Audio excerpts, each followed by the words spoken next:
Welcome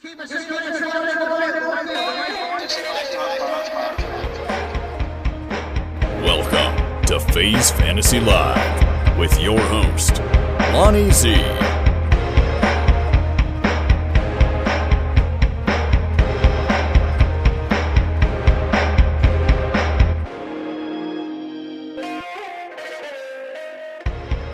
Hey, what's going on, everybody? It's your boy Lonnie Z, and this is FaZe Fantasy Live, and we have a big show in store for you tonight. We're going to be breaking down all the weekend games, week two's games. We're going to circle back and recap last night's game with the Vikings and the Eagles, touch on some injuries. We're going to get you some DFS plays because we know that you want to know what's going on in FanDuel and DraftKings and Prize Picks.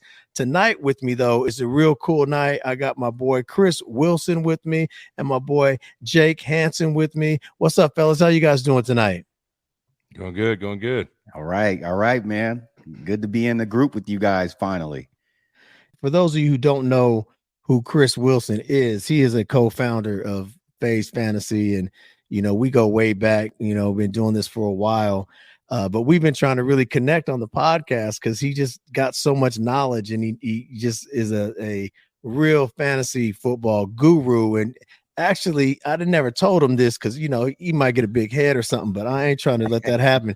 But he's one of my my mentors coming up early on. I used to look at Chris and like, dang, this dude is bad. He knows what he's doing out here. So I had to sharpen my game, to get on his level. Now we're cool like that, And then you guys all know Jake. Jake's been, doing this now the last 3 podcasts, and me and him have been tearing it up over here. Jake, what's up, man? How are you doing tonight, brother? We're going good. I'm going good. Just getting ready for this good week, man. I'm ready. Now right. We have Chris in. Now we have the group. Yeah. We got the team now. We got the FaZe team now. Let's go. Exactly. Well, let's get into some games. First of all, let's just check out last night's game. I mean, everyone here knows I'm a Viking fan, but I did have this game right. I picked the Vikings to lose. My score was like 27-24 is what I said. Yeah, so there's a couple injuries in the game. The Vikings lost their offensive tackle, Udo, and he's out for the season. Just found out that he is out for the season. He suffered a season-ending injury with his quadriceps last night. Christian Darrisaw, who he replaced, he went out and he's questionable for next week. He has an ankle injury. So the Vikings O-line, their center Bradbury's already out. And so their O-line is so decimated. And it showed a lot last night with the way that things went down. Madison only had 28 yards. Chris, what did you think about that game last night? Well, I tell you, it definitely was finally some offense. It seems like this the first week it was a lackluster week as far as offensively. We didn't have one of those big explosions, but we finally did. And the story of the game coming in was the quarterbacks. And like you were saying, we're all playing some fantasy football, and Jalen Hurts. I was thinking about putting him in some lineups, but then at the same time, Cousins. He has a pretty good, group of offensive, firepower with those wide receivers. Of course, Jefferson. But then I'm, Lonnie, I don't follow the rookies as best as I should. But then Addison, he's starting to make a name for himself. And then you got Osborne. Now, I know a lot of people were thinking like, hey, maybe Osborne might catch one out of nowhere and then throw everyone off. But, just going into it, it was the tale of the 2 quarterbacks. Jalen Hurts didn't have that big of a game last week. And so you always try to catch someone bouncing back. And this was supposed to be his week. So I felt like his floor was a lot higher with the fact that he obviously rushes. But then you end up having Kirk Cousins go out there and sling the ball over 40 times, So that was a pretty big game, man. I thought, we finally got something that was a little more exciting, a little more up and down scoring, even though it did start out a little slow. I mean, the first quarter, I kind of got to the game a little late, and I saw it was 0-0, and I'm like, oh, no, not another one of these, but it was pretty good. Right. Good game. Yeah. Jake, what was your take on it? I think the Eagles came in with a different game plan than we thought. It's like what Chris just said, with the two quarterbacks and with Hurts, you want to take Hurts and then you're kind of, okay, we'll see what happens. I mean, he had 2 rushing TDs, but Swift went off. I mean, there was nothing sexy about it. Like Philly wanted to run the ball. They didn't look like they wanted to pass yesterday at all. I mean, you had Devontae Smith get over 150 yards receiving, but they picked the running game and they went at it. Like me and Lonnie talked about it a couple of days ago. They have to figure out the running game, and they did. I mean, they went over 250 yards running.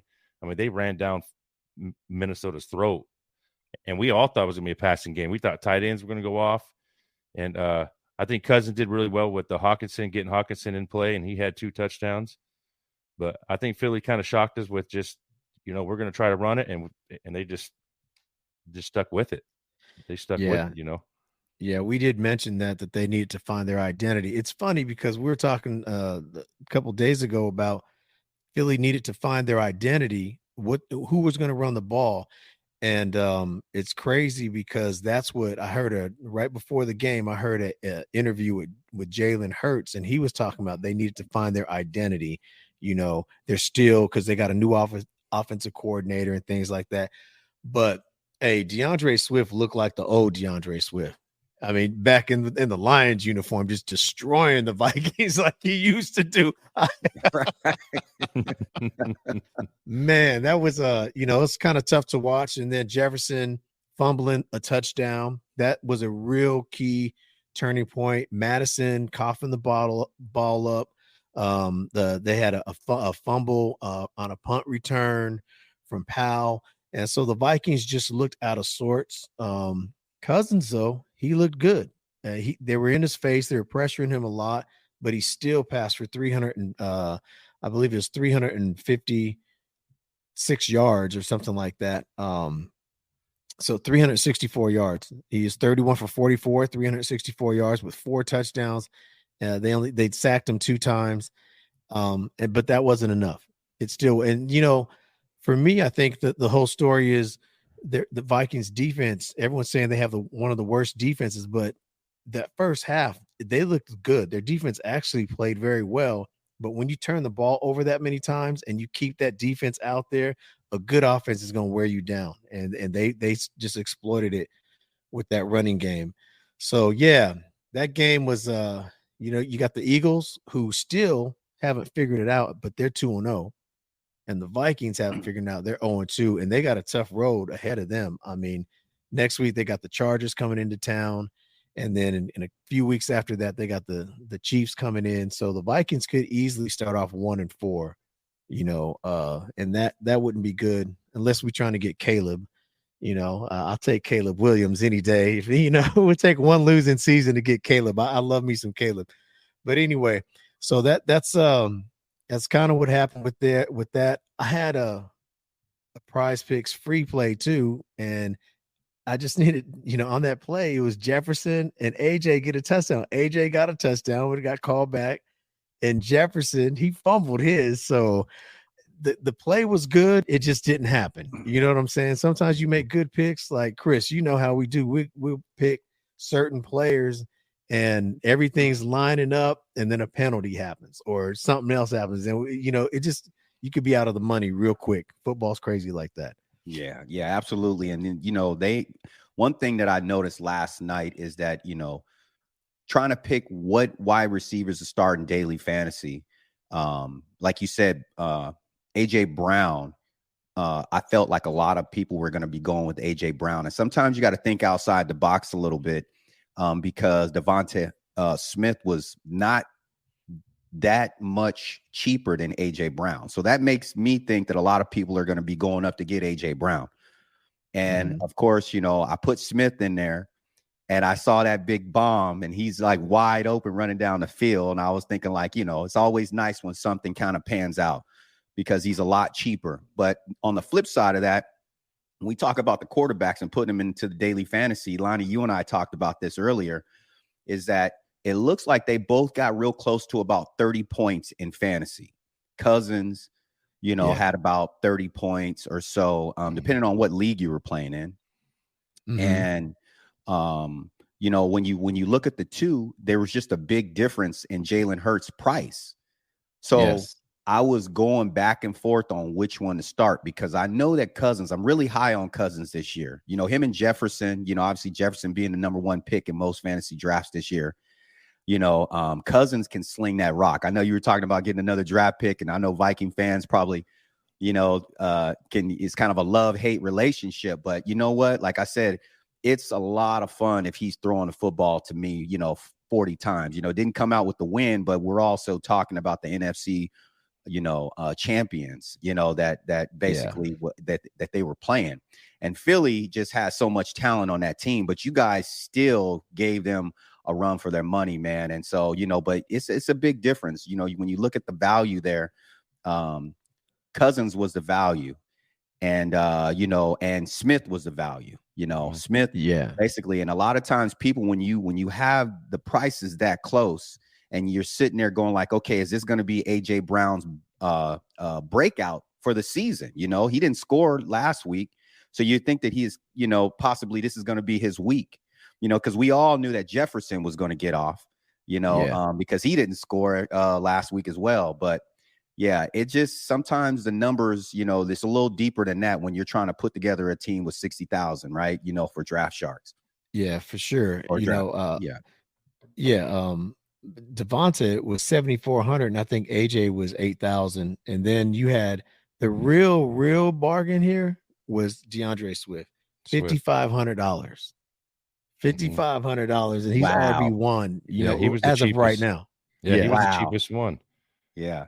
And then you had Hurts with 8,800 and Cousins is 7,400, and Cousins had 28.56 FanDuel points. Hurts had 26.22. So you're right. You're absolutely right. Yeah, that's what I meant. FanDuel, well, not the DraftKings, but yeah, that's a trip. What do you it's think, like Jake? It's like what Chris said.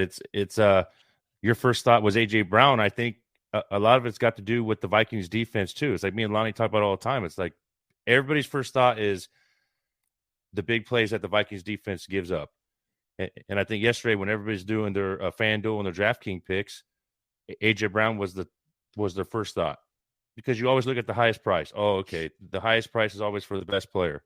But like you said, sometimes you got to think out of the box and just drop down a little bit and get Smith, you know, because everybody still has the Vikings as the worst defense, and they're not really. It wasn't too bad yesterday, because like Lonnie said, just that fumble at the goal line, the Vikings would be up 14-7 at halftime. Yeah, so there was no, you know what I mean. So I think AJ Brown thought he was going to get more yesterday too, because you can see he was a little, you know, he wasn't happy on the sideline. But when your receiver's doing, you know, when he's going off, just let him go. Just let him go, you know? Yeah. And you know what? It's just kind of crossing over a little bit because we all have so many different platforms of fantasy football for the season long, though. You know, I got a good amount of Kenneth Gainwell. And, you know, everyone was saying that he was going to be the guy in that backfield. And then, of course, you know, last week it looked like that. And then sure enough, you know, I don't know if you guys have felt like this, but it just seems like there's a lot of players that 1 minute they're there and they're questionable, then they're out. And I know it was a short week for him, but, you know, I don't know if I'm staying away from that backfield, even though I got Gainwell, you know, in some teams where I don't necessarily need to make a move on a season-long fantasy football platform. I might keep him on my bench for this week until we hit the waiver wire, but he's not as valuable after seeing Swift run up and down the field like that. And then on top of that, there is a couple of leagues where I drafted Penny, and Penny was a healthy scratch last week, right? And so now, you know, you go into this week and I don't even know if he played last night. He might have just been kind of, you know, geared up, but just kind of watching the game like we all were, you know? So I tell you what, when you look at those backfields, sometimes it takes a while for them to develop. Now, is Swift going to get a little more playing time, and him and Gainwell going to go back and forth? And then on top of that, you got a running quarterback. So to me, that backfield is something that I'm going to stay away from when it comes to the season long. And not only that, even in the daily fantasy, because you really can't count on that. Like, who was going to put Swift in last night? You know? Yeah. No, it's a Nick Sirianni said, just because Swift did what he did, Gainwell's still going to get touches when he comes back next week. So it's like, really? The guy goes for 170 and you're pretty much telling him that. And Penny had Right. 9 yards yesterday. He had 3 carries for 9 yards. Penny did play. Oh, okay. Yeah. He did get in there. Yeah, All he right. did Good. play. Hey, Good But for him. if I was a coach, I'd just be like, give Swift a rock. Yeah. But you're right, though. I mean, you're right. That's a running game that you don't want to touch right now. Maybe after week 5, week 6, then they figure it out. But you're right, because then everybody's going to go crazy, drop their guy, go get Swift, and then Swift don't get a carry next week. I mean, come on, man. I mean, you don't know. You don't Yeah. know. I agree. Yeah, good points, man. Yeah, so a little disappointing if you're a Viking fan, but if you're a Philly fan, you're feeling pretty good because you still haven't seen what they can really do because they have a real talented team. They're still working out with their new offensive coordinator. So if you're a Philly fan, you're loving it. You're like, okay, we ain't even playing good yet, and we're 2-0 still. So, and they beat 2 pretty good teams. You know, they went into New England to open the season, got the dub there, came home and handled their business. All right, well, let's get into some key games. We'll go through a few of the key games first, and then we'll kind of rapid fire some of the final games, you know. But I could some of the key games for Sunday, I would say one of the main key games would have to be the Baltimore Ravens and the Cincinnati Bengals. Now, this game right here is it's you got Joe Burrow who did nothing. I've never seen a quarterback like Joe Burrow lay an egg like that. I mean, that was that for him, that was really, really bad. Jamar Chase got 1 catch. You know what I'm saying? This is Jamar Chase. Look, he was there at the number 3 slot in my draft. I took him. You know, you don't even think twice. You know, if Chase was there in the first 3, you're taking him, right? And so Right. but I think that this is going to have to be a bounce back. And then on the Baltimore side, I expected to see, Lamar do a little bit more. They're talking about this new coordinator and all that. So their new offense that they have put in.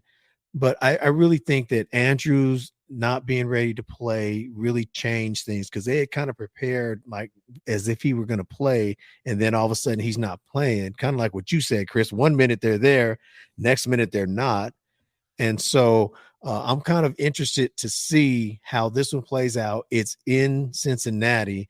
What do you guys think about that, Jake? What's your take on this game? I think with Andrews in, I think they will go back to the game plan they wanted to on the first game. The first game they put Andrews out a couple hours before the game, so I think they were running thinking they had Andrews in, and then with him out, it looked a little different offense. You know, we were talking about their new offense coordinator, see what they were going to do. We all thought they were going to look a lot better. They were looking good with Dobbins until he went out, and then they had to change it up a little bit. But I didn't think Lamar looked as good as I thought he would.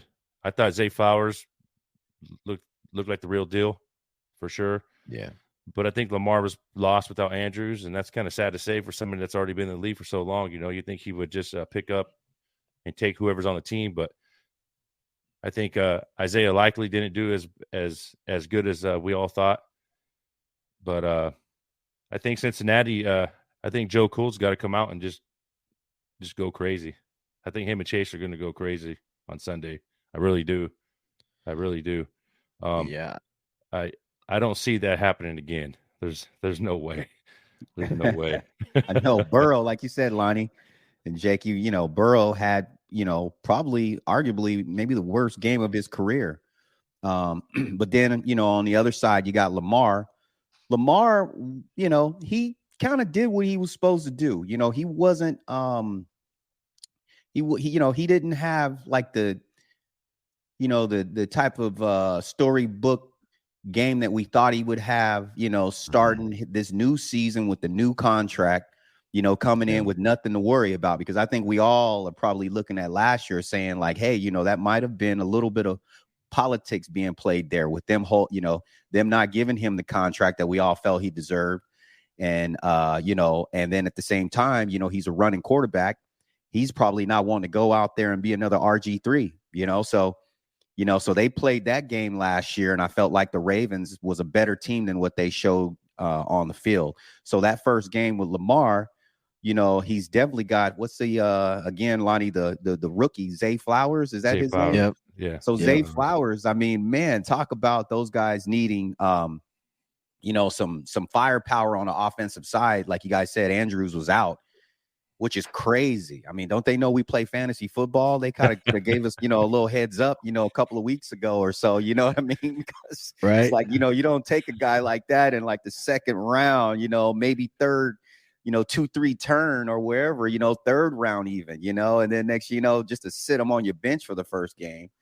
But yeah, Zay Flowers was targeted 10 times, and I hear a lot of people kind of talking about him, and that's why I should pay a little bit more attention to the college guys that are coming out that are going to make an impact. But like you brought up, J.K. Dobbins, what a sad story, man. I feel bad for the guy, because he just reminds me of just those Ravens running backs that we've had over the years that's done very well, in fantasy football, and they just had those little guys, I'm kind of drawing a blank for the guy that was Ray Rice. Ray Rice. Yeah, he reminds me of Ray Rice, and definitely wanted to see them have that running game that they're known for, and not this committee thing. We was hoping to have like somebody that we can count on to put in there. As a matter of fact, J.K. Dobbins, I know we moved on too, Lonnie, but I was feeling real good by the time, if I grabbed me a couple of wide receivers early in these season-long drafts. And in a couple of drafts, I actually took 3 wide receivers and didn't take a running back until the 4th round.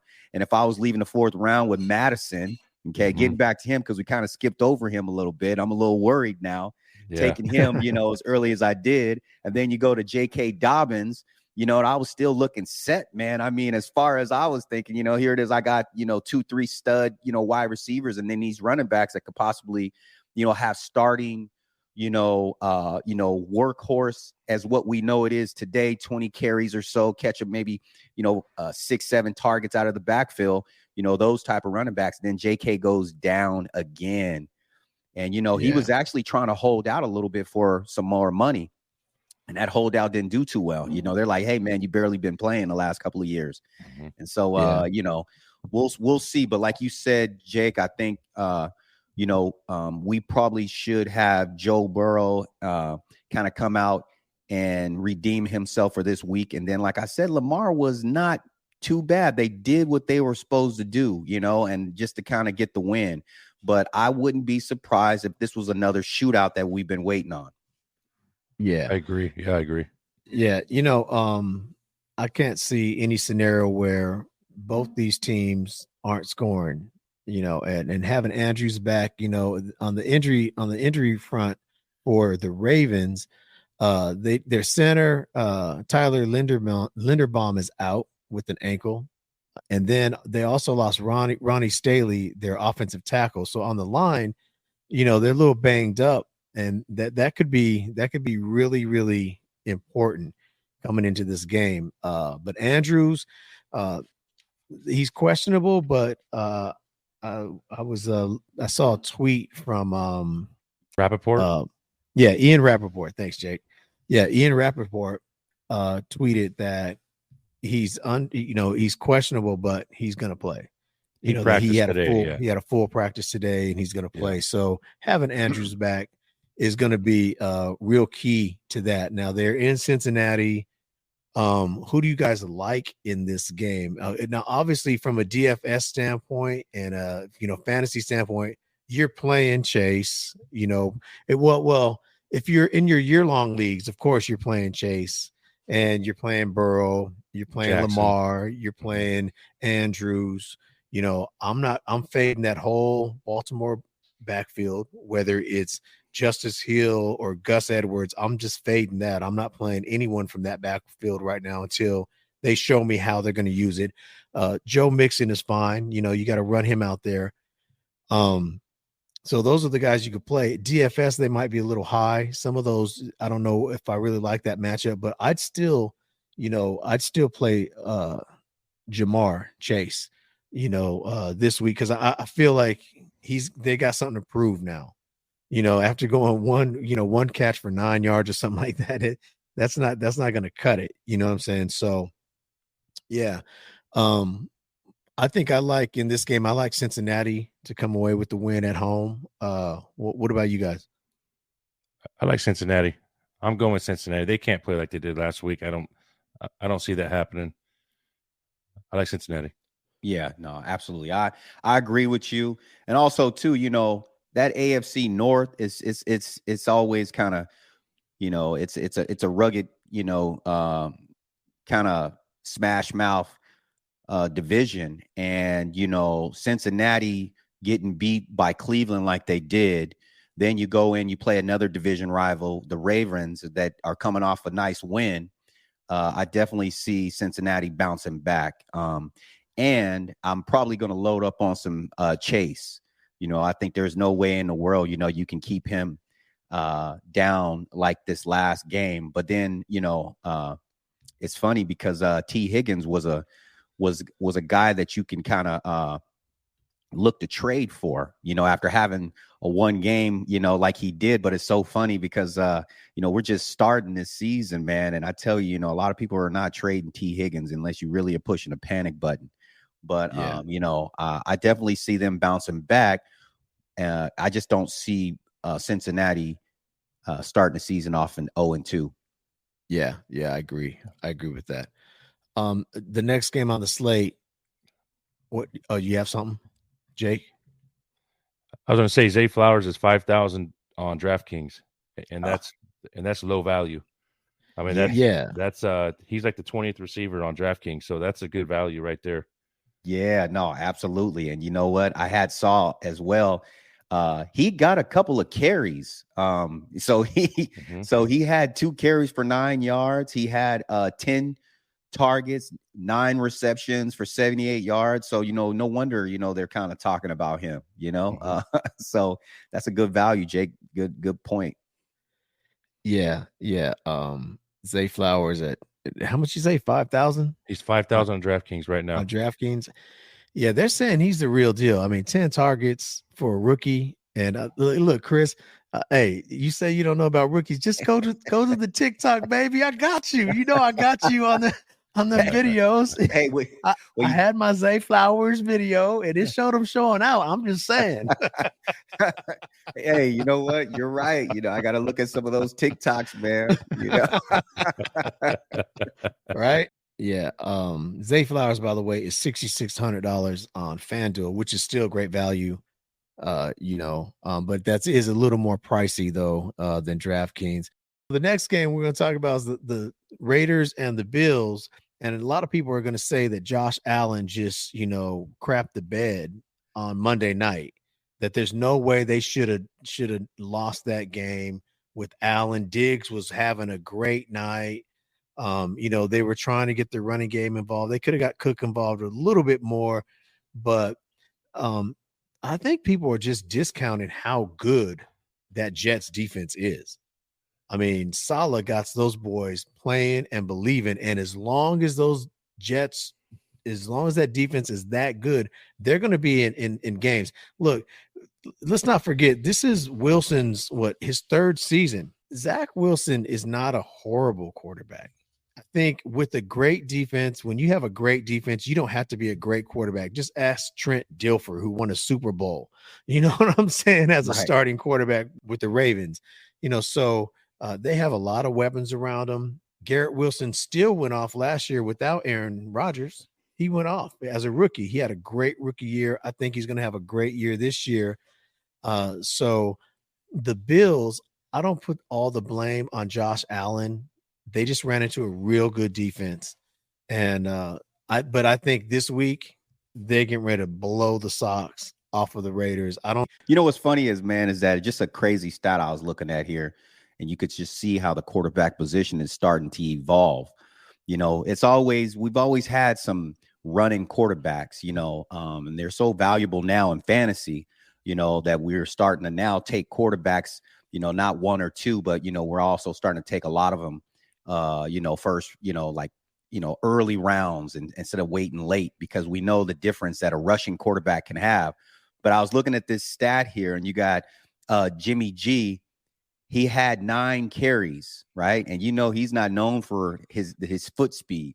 for 11 yards. Yeah. You know? So, That was the last. And his long. Hey, that Hey, was his the long last was- run. His long was 8 yards too, right? Yeah, that was to get the first down to pretty much win the game. That was the last run of the game with 1 minute left, 2 minutes left. That was it. 9 carries, 11 yards, and a long for 8. So what happened with them other 7 carries? Man, what is this college? What is this college? They lose yards when they get sacked or what? Right. like, Yeah, man, I could have did that, man. Maybe No I should go kidding. try out. You know, I do that when I walk to the shop. exactly. Nah. And as far as injuries for the Raiders are concerned, Jacoby Myers is out, Chandler Jones is out for Sunday, so it's going to be a lot of Devontae, I would imagine. And look for Hunter Renfrow. Hunter Renfrow could be a sneaky play on Sunday in some daily leagues. I wouldn't throw him out there my year long because you got someone else better than Hunter Renfrow. But when we putting together a card for FanDuel or DraftKings, that is one guy that we'll have to just take a quick glance at. On the Bills side, I like Gabe Davis. I think, we're all talking about, the star Devontae. We're talking about Diggs, but I like Gabe Davis to slip some in too, because that's the only way I see Josh Allen going off. Let's see. Let's see what Gabe Davis is 6,500 on FanDuel. So that's a bargain because he has a big game potential. He can have a big game at any moment. And if you just happen to pick him on that week, you can get anywhere from 20 to 40 points out of Gabe Davis on like 5 catches for, 200 yards. He's crazy like that. But that's a good call. Yeah, it's a real good call. He's one of those guys, man, that he's having his little bounce back tour because I think we put a lot of stock in him to have that big game. Remember the big game in the playoffs that he had, and it was just like he just went berserk. 3 touchdowns. And touchdowns. And so we all know he has that potential, but it's been so long since we've seen it. So some of these players, sometimes you got to actually let a player make you wish you had him in your lineup. Like, show me first instead of that guy that is still putting them in the lineups going like, okay, because we did that for about 6 games. He was a possibility of going off last year and he never went off. So you would think this year, and when we talk about those supportive cast to the superstar number 1 wide receivers, you got Waddle with Tyreek Hill, and then, we were just talking about Devonta Smith, and just kind of picking him over AJ Brown, and then we got Higgins and, with I forget his name. You have with the Niners now too. Think about the Niners now too. Brandon Ayuk with Deebo Samuel. Look what's going on over there now. Exactly. Yeah. So when you look at all these supportive, number 2 wide receivers in these explosive offenses, man, I tell you what, Gabe Davis, it's time for him to show and prove, man, because I have not seen anything. As a matter of fact, I'd be very interested to probably look up his stats to see when was the last time he actually had a decent 100-yard touchdown game. Yeah. So he, like I said, sometimes, you kind of like, okay, well, I might miss out on him because I didn't put so much into waiting for that big game, and he hasn't had it. So I'd be a little leery of Gabe Davis right now. Yeah. I have Gabe, in both of my leagues, and he's, I think I had him on my bench last week, but I also have Addison and Flowers, and so I'm not looking too shabby at wide receiver. And I had, I had Tyreek too. So Jake makes a good point though, because I mean, he was hurt last year. I know he had some type of injury where he, possibly had surgery or something he had to heal from, in the off season. But then, what we just got done talking about is the Jets have, very talented defense and they're a division rival. So, this could be Gabe Davis's week. Yeah. Yep. The last time Gabe Davis had 171 yards on October 9th last year against Pittsburgh. Okay. Yeah. See? And then he had against the Lonnie's Minnesota Vikings on November 13th, he had 93 yards. And then other than that, it's been just mediocre. Yeah. Yep. Yeah. Yep. Yeah. Yeah. So let's get into some meat and some potatoes right here. Now you got the champs the champs, I don't know if they was drinking too much of that, Super Bowl champagne or what the hell was going on, but they let Detroit, just come in the crib and just spank that ass on a Thursday night opening game of the season. And, I think we're all kind of surprised with that. And I say spank that, they won 21-20. So it wasn't like I think in our head, I think in everybody's head, they spanked their ass. Right? Exactly. Yeah. They're gonna have to rebound. Mahomes, he went for 21 of 39 with 226 yards, 2 touchdowns, an INT, but he didn't have any weapons. It's been documented. I mean, you've heard it time and time again about how Kadarius Toney dropped 4 out of 5 passes, and Sky Moore, where was Sky Moore? He had 2 targets the whole night, or 4 targets. No. Let's see, what did Sky Moore have there? I got him right here. Sky Moore, he had no receptions on 2 targets. It's like, that doesn't even compute to me. I don't even understand how that can be. But that was last week. This week, they're going up against the Jaguars, which I think the Jaguars are a good team. So if KC doesn't watch out, this could be like a trap game. Jake, what do you think? What's your take on this game, man? What's going to happen here? I think with this game, I think the Jaguars last week, they played a really good game, and then they had some mistakes. But just like Chris was saying, the first week, you kind of throw that out. Everybody was it was like preseason, right? But right. I think Jaguars, I think Calvin Ridley is going to be good play, and I think Etienne Jr. I don't think we have to have any worry about the Chiefs because we know Kelsey's playing. It's going to be Mahomes and Kelsey.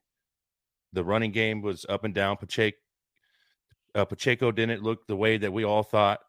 Andy Reid's offense didn't look the same either, though. Like me and Lonnie talked about after that game, it didn't look like an Andy Reid's offense. It was really odd, maybe because just like we talked about Baltimore, it's all scheme.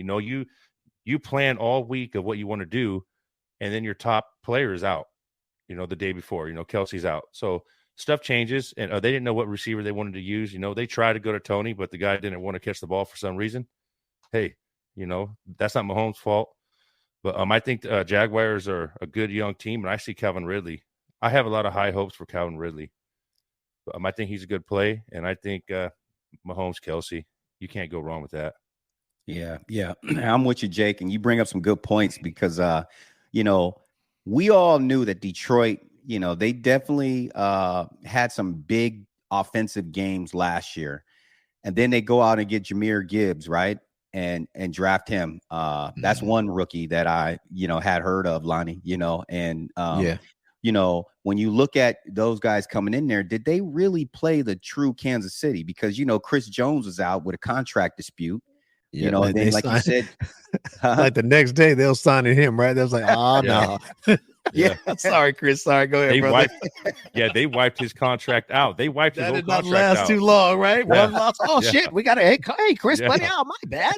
Yeah. They signed up. Hey, they crunched it up, threw it away, and said, okay, let's do a whole new contract for 1 year. Oh, okay. Exactly. My bad, brother. Go ahead. Exactly. No, but I just was touching on, you guys are both touching on the same point, is that wasn't really Kansas City. If you don't have Chris Jones or Kelsey out there, it's kind of hard for me to give Detroit that much credit, but they did come in and do what they needed to do. And like you said, Calvin Ridley, man, I tell you what, that's one of those players that you can't have all of them. You can't be on all of them. But I wish I would have drafted a lot more Calvin Ridley because he looked like he is on a tear this year. In that game on the injury front, we have Kelsey, who he's questionable, but all accounts are saying he is going to be playing. And then Edwards-Helaire is kind of banged up, but he has an illness. But right now he's listed as questionable for that on the Kansas City side. And on the Jaguar side, it looks like Gregory Jr., their cornerback, is out, and a safety, Antonio Johnson, is out. But other than that, I think that they're pretty. They have a few guys, but they're not any, mainstay players. I like Kansas City. Mahomes is he's him. Mahomes is him, and he's not going to roll out and mess around and lose in Jacksonville. I got Kansas City winning this game. What do you guys think? I'm gonna. You know what? I think Etienne Jr. and Ridley look good, and if they get Kirk going, I got. Look at he's scared to say it. Go ahead, man. I got the Jaguars. I got the Jaguars. Yeah. All right. Until I see the Chiefs. I mean, we know the Chiefs have offense, but until I see the Chiefs receivers step up, I got the Jaguars, man. Yeah. Like Chris was saying, they could be really powerful. They could be something. Yeah. I got Jaguars at home. What about you, Chris? Yeah. I'm with Jake. I'm going with the Jaguars. I definitely here it is. Again, we talk about these players, and I know I've been bringing up a little bit of the daily fantasy, and then at the same time the season long, and just kind of putting it in perspective. But one player I was kind of worried about because I took him so high was ETN. And you hear all this stuff about Bigsby, right? And Tank. You're hearing that he might be a vulture, but I'm looking at Travis Etienne. He had 18 carries for 77 yards. And then, of course, he, had, some out of the backfield, receptions. Let's see here. Travis Etienne, 5 receptions for 27 yards, 5 targets. And then, you talk about, getting all the wide receivers going. And again, here we go. Another rookie everybody's talking about, Zay Jones, Calvin Ridley.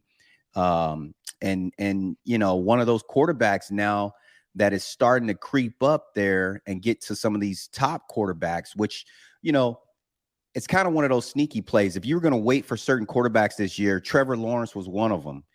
He still can give you, those big games. He was 24 completions, 32 attempts, 241 yards, 2 touchdowns. He had 1 INT, but who was it? Doug Peterson's the coach, man. He's, he took the Eagles and won a championship.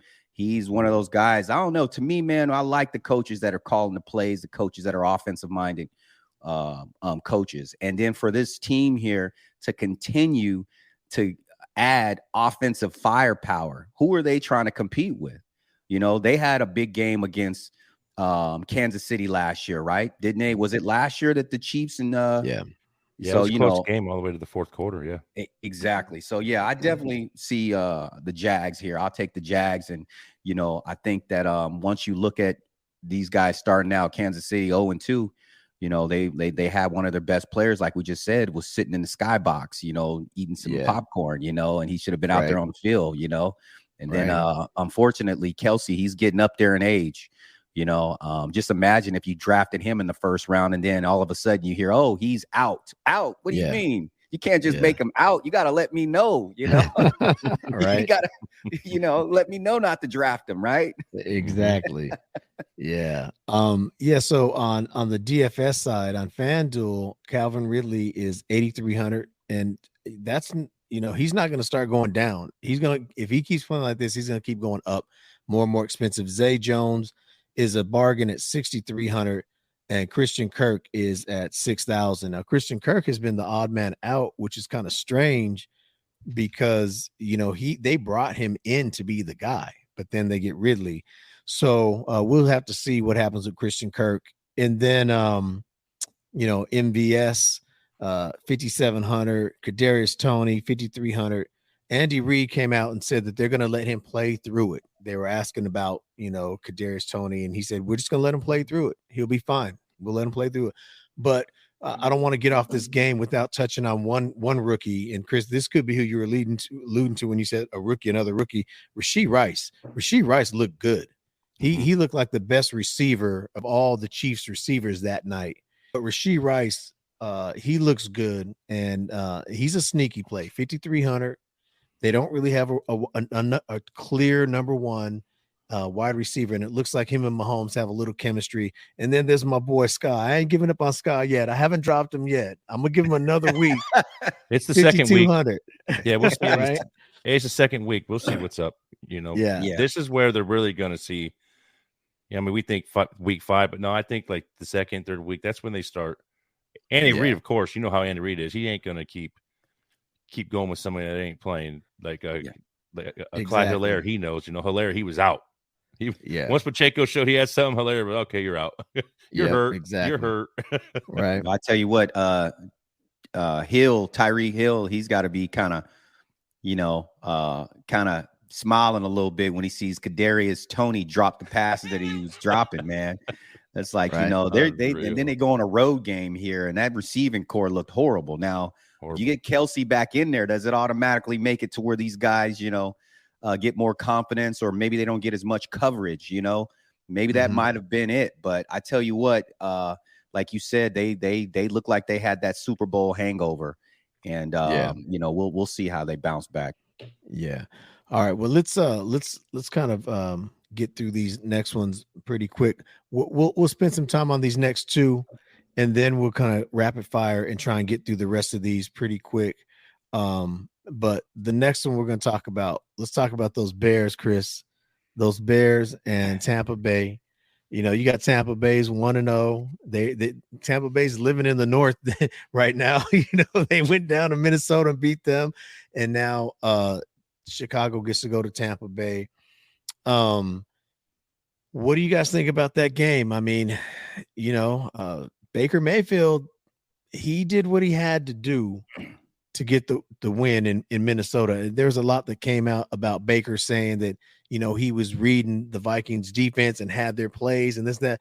But I'm thinking everyone's like, oh, that's a genius. Manning did that for years, bro. I mean, quarterbacks do that, and I'm not discounting Baker, but he still only scored 20 points. And if he was in their playbook, and he still only got 20 points. So it wasn't that great. I think they try to hype it up a little more. And I know I'm sounding like a homer right now, but I don't give a damn. Yeah, Lonnie, you know what? I'm glad you corrected yourself, because I was gonna say, man, we talking Baker Mayfield, not Peyton Manning, Baker Mayfield. I mean, this guy here, he's got all the commercials in Cleveland, and that's all he really did and was known for, But you know what though?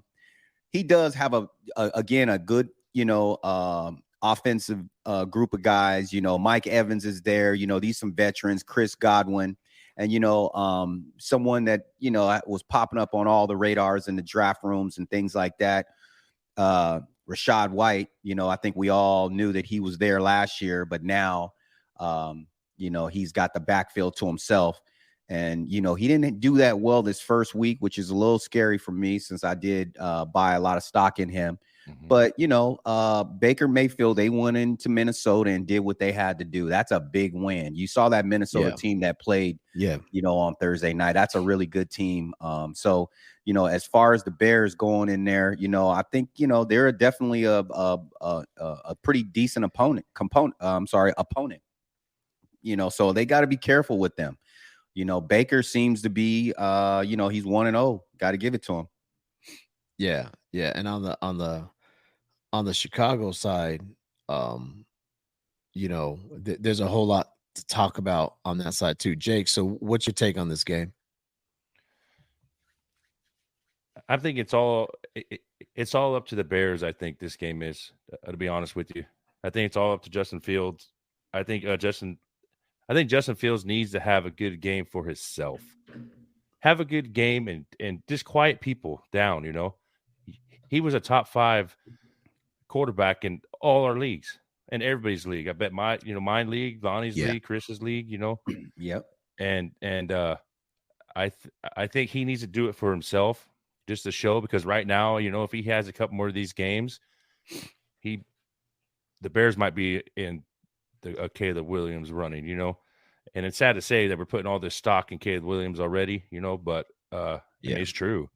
And I think Justin Fields, this game has to be for himself. He has to come out and because last week he did not look, last week was a disaster for them.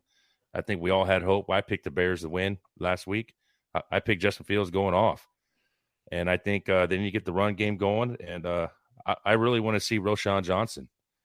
I mean, if Herbert's not doing it for you, then give the ball to Roshan because he was running fools over and let him go. Yep. But I think open up Fields, and I think they can handle Baker. I think Baker's one of those guys, he has one good game, and the next game it's like, yep, there's Baker. Yeah. But I think the Bears, it's all about their game plan, to be honest. Yeah. Let's get into a little bit of the numbers on the Bear side for last week. Fields went 24 for 37, 216 yards, a touchdown, an interception. But the surprise to me with Fields, 9 carries for only 59 yards. That kind of surprised me. I thought he'd get loose a little bit more. Khalil Herbert was 9 and only had 27 yards. And then Roshan 5 for 20 yards. So he averaged 4 yards a carry, which is a lot better. And he got a touchdown. He had 11-yard long. So the Bears really got to work out that running game. They're historically, especially under this coaching, Chris, and under this coaching staff, he wants to run the ball down people's throat.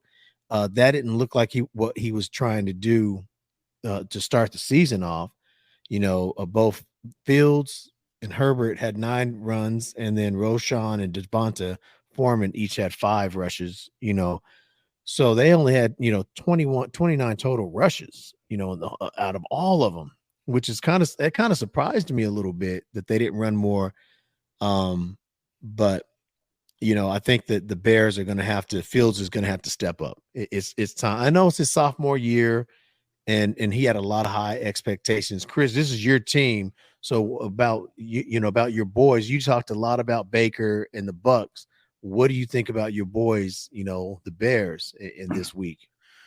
Well, it comes down to Luke Getsy. I don't know if you guys have heard of him before, but this is a guy that a lot have talked about is going to be in the runnings for one of these head coaching jobs at the end of the year when a few folks kind of, like always, kind of get fired. Luke Getsy is the offensive coordinator for the Bears. He came from I think he might have been the quarterback's coach for Green Bay with Aaron Rodgers. He was definitely very close to Aaron Rodgers. Aaron Rodgers loved the guy.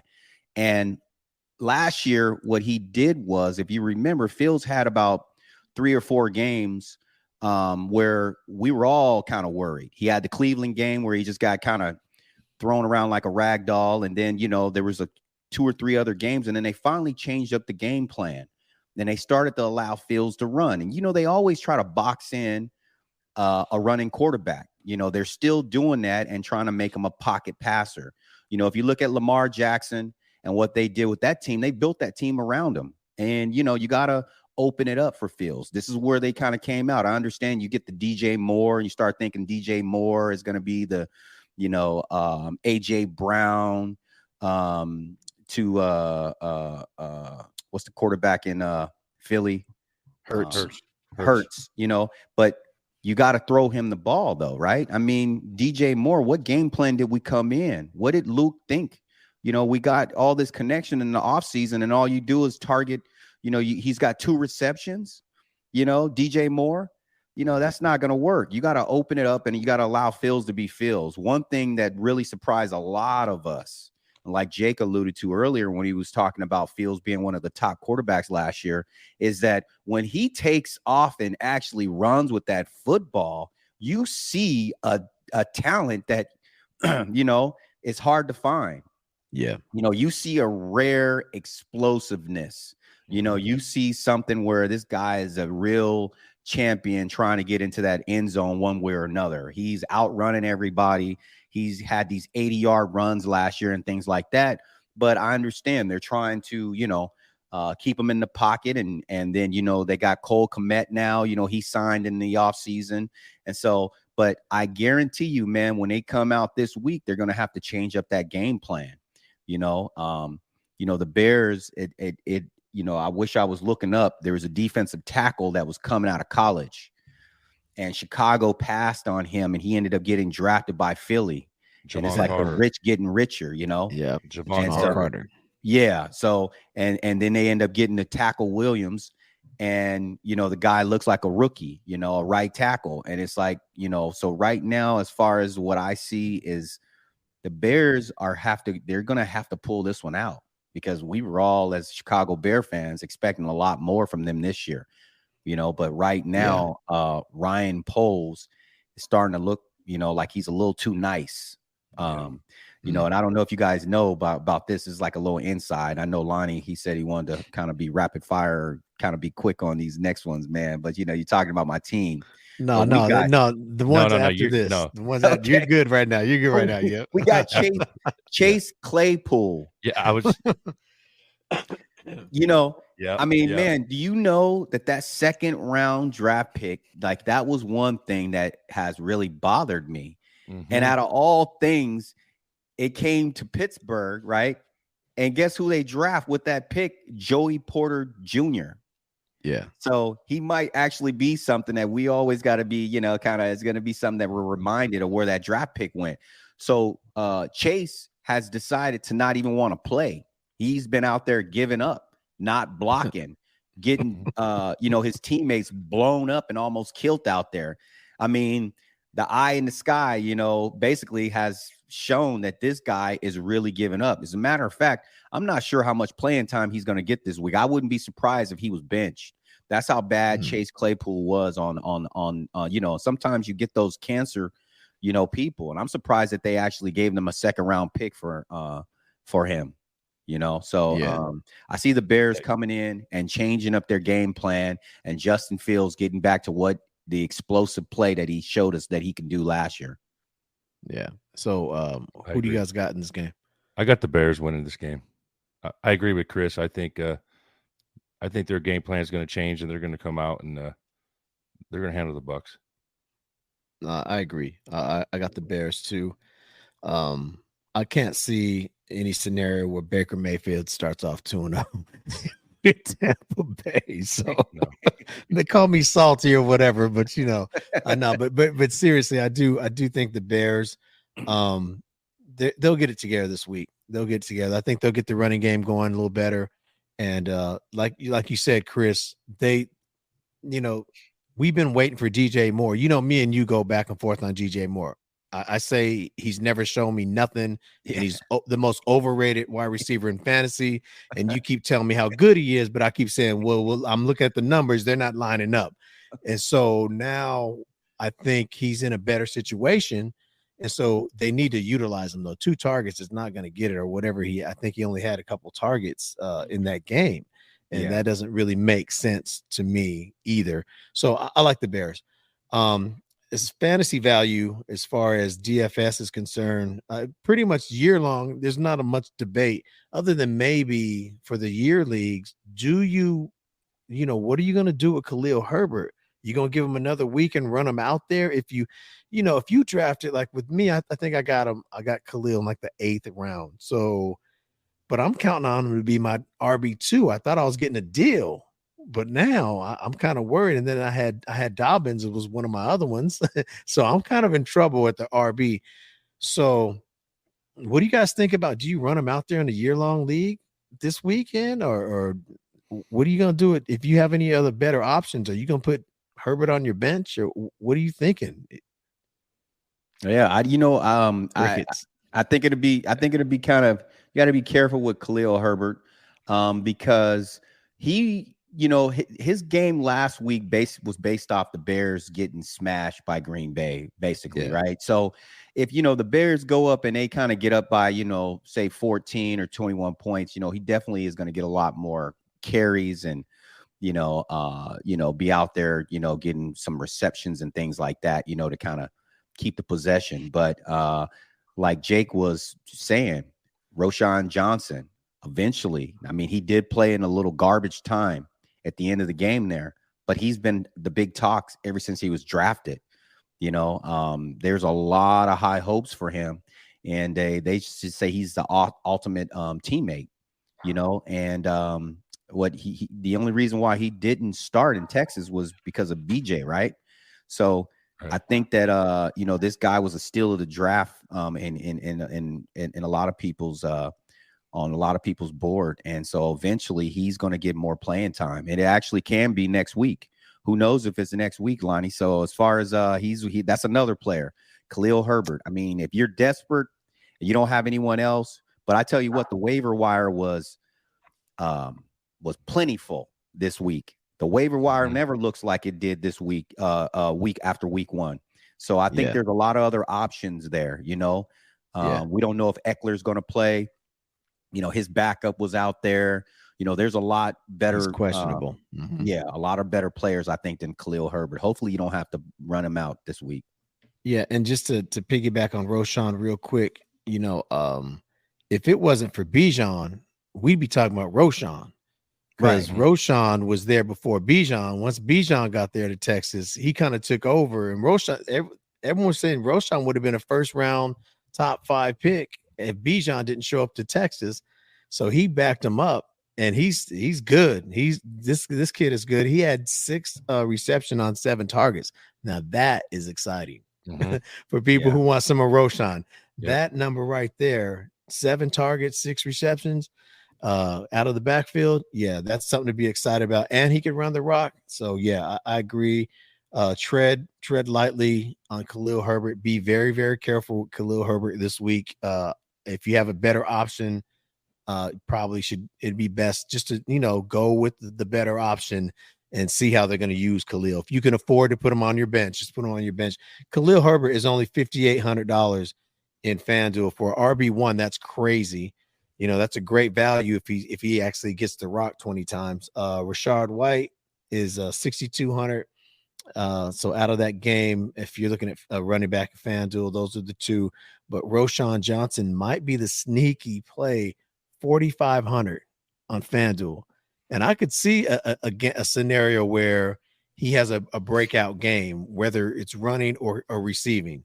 For 4,500, that's just the kind of player that you're like, hey, let's just, Chris, we've been there many a time. Man, what can we get for right around that 5,000? You know what I'm saying? And but with the guy with this kind of upside, I think, man, 4,500, you might want to take a flyer if you can on a lineup in a DFS. With that, then you have Evans, Godwin, DJ Moore, and that's where it ends. You're not looking at Darnell Mooney or any of those guys. I think I look for Godwin to have a better game this week. Evans had the better game last week. I look for Godwin to do better. And I'm still waiting. DJ Moore, they're going against the 30th ranked defense against the pass. So DJ Moore, 6,100. It's a good time to, maybe try and run him out there. And at quarterback, Baker is still a value, 6,800 if you want to try that. But Fields is 8,000. That's to me, that's a premium quarterback price. And I don't know if I'm ready to spend that on Justin Fields in my daily fantasy. So, and Kmet had a lot of targets. He had a lot of targets. He's only 5,200. Cade Otton is 4,600. So, who do you got in this game? I got the Bears.